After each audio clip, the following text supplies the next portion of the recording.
Today's an exciting episode because I'm bringing on three of some very, very successful ladies. In fact, a couple of these ladies I looked up to at my first ever luncheon with our company here at Signature. You don't anymore? Well, that's a good one. I love that. Still do. But back then a lot more. And the reason is because you guys were all getting the awards. And I was sitting there and saying, wow, one day I really want to be having a conversation with them about what they do. And so, you know, I know these ladies, so I'm going to make sure I don't lose anything in context while we go through a little conversation on some selling tips and secrets and how to sell your own home. But I'm going to let them introduce themselves. So to my left, who are you? What's your name? How long you been in the business? And I'm Georgia, and I've been in the business for 26 years. I'm a broker, and I love what I do. How many kids now? And I think I'm good at it. 2 kids. Vienna, 14, Gabriel, 12. And a story I know about you, and I hope you don't mind sharing, well, I'm putting you on the spot now anyways, was when you started with one of your little ones. The amount of work ethic that was needed while you were showing homes. You had baby with you. I had baby with me, yeah. Tell us a little bit about bring that. them up the stairs for me, and yeah. And then with Gabriel pregnant, Vienna at home, Gabriel pregnant, I was showing too, which is, it's doable. You just have to watch your steps and not fall. I did fall, but it was okay. You figured it out and you kind of continue. Yeah. To her immediate left, who are you and what do you do and how long you been doing it for? Okay, so my name is Jennifer Popo. Yeah. I've been in the business about 12 years. I love what I do. I'm a realtor as well. Yeah. Not a broker, just a salesperson. Mm-hmm. I really enjoy what I do. I have one son, 24 years old. Awesome. Yeah, wow. Awesome. You had him a few years ago, awesome obviously. You look. And yourself? So Erica Reddy, 10 years in the business, no kids, 1 husband, and a broker. Newly married. Newly married. How did that all happen? Go down? Where'd you meet him? And Met him in Toronto. cool. Prime and proper, and Okay. then got married this summer at Bymark. Awesome. Yeah. How many people? It was amazing. 105. Was it hard to do all that and coordinate? Obviously, Georgia mentioned, you know, having a kid and all that and doing real estate. But what about planning and executing on a wedding and doing all the sales you do? How was all that? It was good. It was busy. It was Okay. busy. Yeah. Did Bridezilla come out? If I ask your No, bridesmaids, no? Okay, none of that. So relaxed. Okay, good. Yeah, Good. so I kind of relaxed. picture you like that. Yeah, exactly. So, ladies, today we're going to be talking about selling. Okay. And all things kind of selling, because, you know, obviously with the new rules that came out around the public getting access to sold listings and doing all that. And sorry, by all means, I mean, obviously our listeners can't see, but our friends on YouTube, I know we have a very nice display put on here by one of our team members, Alla. Thank you very much, Alla. Thanks, so ladies, help yourselves, please. Just pick and go nuts and go crazy. In terms of selling, I wanted to, you know, give our listeners as much value as we possibly can when it comes to selling their own home or condo. So what's some of the things that, when, like, you go into a place and somebody gives you a call, I take it this would normally happen, someone gives you a call and says, you know what, I'm thinking about selling 123 Main Street. What's some of the things that they should know about selling? Georgia? Okay. I know it's a very broad question, but I figured we'll start there and kind of work our way around the whole process. Yeah. I mean, tons of things they should know, but first impression, I think, of a home. So when I go first to the property, I look around, I take a walk around, I make sure that there's nothing sort of obviously wrong, whether it's leaky eaves troughs or broken steps, lawn care, maintenance, is there any flower beds? You know, even in condos, like, where is it situated? Where's the front door? Is there, you know, is there anything that I need to know sort of around that area? Interior, I mean, no stinky stuff, no smelly stuff, not a lot of clutter. I think we all know that. You know, staging, decluttering, editing, throwing things out.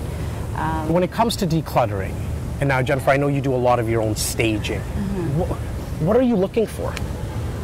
Well, to me, going along with what Georgia said, your home is it's the first impression that people have of you. It's a representation of the person that's in the home. So I think that you want to give it, you want it to show in its best possible way. And when decluttering is having a home that has too much clutter in it definitely takes away from the look and the feel of the home. So why do you think that is? And anyone pipe I think in? it's distracting. Yeah. I think To when you the kind of eye? see how nice a room is, and then you've got grandma's pictures and 14 swim pictures and medals and trophies and flowers and old flowers and pictures of this Everything, everyone. and 20 remotes for 20 things, and it's just too much. Is that why? Personalize it. You have to take the person that's coming in. Right. You've got to present it in a way that they can visualize themselves in that space. And when you've got all of this clutter, you've got all this personal stuff in there.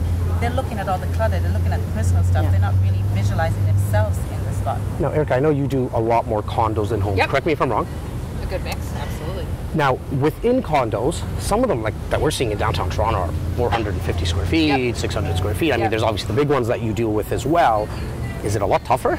I always say to people when you're trying to piece together, because I think it's very personal. When you walk in and say, "Oh, this should go," people get upset, right? And I always say to people, when you walk past the magazine stand and you see that House and Home magazine, and you're like, to the cover, and the cover might not even be your style, but you click with it. I think that's the key piece to the presentation of the property. Okay. You take all the you almost have it appeal to everybody. So everyone that walks past that magazine stand gets it. I feel like it's like a model home when you walk into one of the model homes in the presentation centers. There's very little stuff around there. Exactly. But at the same time, you still want to create warmth and inviting. So how do you do that? Well, I mean, I was staging a condo the other day. Okay. We moved out most of the stuff and we put a sofa and a couch, but there wasn't a rug there. There wasn't the little things that kind of warm the place up. So you don't want it to be sparse, but you still want it to be spacious, but at the same time warm and inviting. So Now, you ladies have been in the business a little bit longer than I have. Staging wasn't around a decade ago, right? No. Are we can sellers expect more money if they stage? And so we're all in agreement there. Why? I think that presentation, that draw in the buyers, the kind of demand that property then drives. More people interested, more chances of more offers. The best exposure. Yeah. Pricing. How do this is obviously a big topic now, because how does one get around pricing? How do they price a home or a condo? If you're not priced right in this market, you might as well. Even if we have the best staging? it would help a bit, but you need to be priced. You need to be priced right. Yeah. There's none of this let's try 50 over just in case. There's no just in case. Okay. There's nobody out there that doesn't have a realtor or access to sold data now. Right. That can't sort of navigate through that.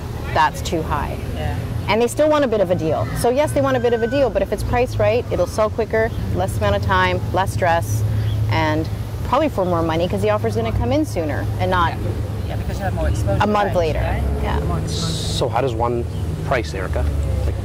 So I mean, That's where realtors come in. Well, obviously. Data. For sure. Data. Of data. I love what type of data? And I think it's important because I think everyone has to realize sold data is obviously critical, but understanding sold data is so important. Because Elaborate. Numbers are numbers till you break them down. Okay. So if we're talking a house, price per foot, exposure, things that School catchment area. You could be on one side over and it's a different price point. Just because it's within a kilometer district, who cares? If it's one street over from the Bronx school, How many Not times as have much you money. ladies heard, well, the home around the corner Yeah. sold for X, so mine should. But yeah, a year ago.